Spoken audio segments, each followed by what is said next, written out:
This video starts with a shirt, but not just any shirt. This is a challenge created by Wrinkle-resistant. They believe in their product so much that they challenge people to wear one shirt for 100 days, no washing required, and document what happens. When I found that out, it immediately stood out to me. Not because it sounded easy, but because it sounded like a constraint that would force me to show up. At the time, I was living in Texas.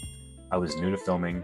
I was new to editing, and honestly, I was inconsistent with posting. I wanted to build a habit, not just talk about building one. This challenge gave me a clear rule, a daily prompt, and zero room for excuses. One shirt every day for 100 days. So I committed and started filming. The reason wool and prints can even offer this challenge is because of wool. Merino wool has few properties that most people don't realize. It's anti-microbial, so odor builds slowly. It's naturally wrinkle resistant. It regulates temperature better than cotton, and it's incredibly forgiving for repeat wear. The whole point of the challenge, it's not about toughness or willpower.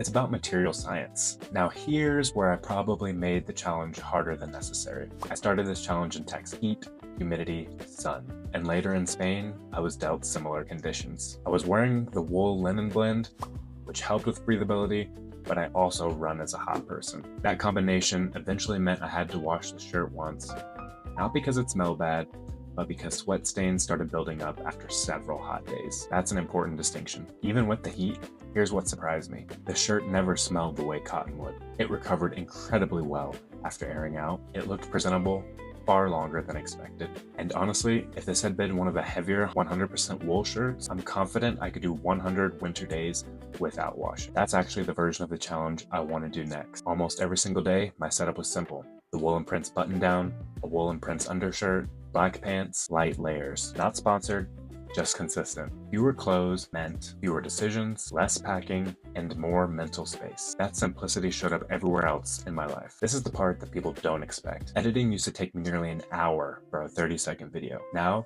it takes me well under 20 minutes. Being on camera used to feel uncomfortable. Now it feels normal. Posting used to feel heavy. Now, it's automatic. This challenge didn't make me confident. It made me consistent, and consistency built everything else. Because of this challenge, I now post daily on YouTube, TikTok, and Instagram. Not chasing virality, just building a habit. That muscle is what I'm now taking into long-form videos, where I'll be building detailed itineraries and smart travel guides. Short form was the training ground, long form is the next step. Wool and Prints designed this challenge for a reason. When the product works, the rules become simple, the friction disappears, and action becomes easier. The shirt wasn't the point, the constraint was, and constraints are what actually create momentum. I'm finishing the 100-day challenge, but I'm also moving deeper into long-form travel videos, realistic itineraries across Europe, and resources for people who want to travel smarter. If you're interested in that, subscribe. And if you've been waiting for the perfect time to start something, pick a constraint, commit publicly, and let momentum do the rest.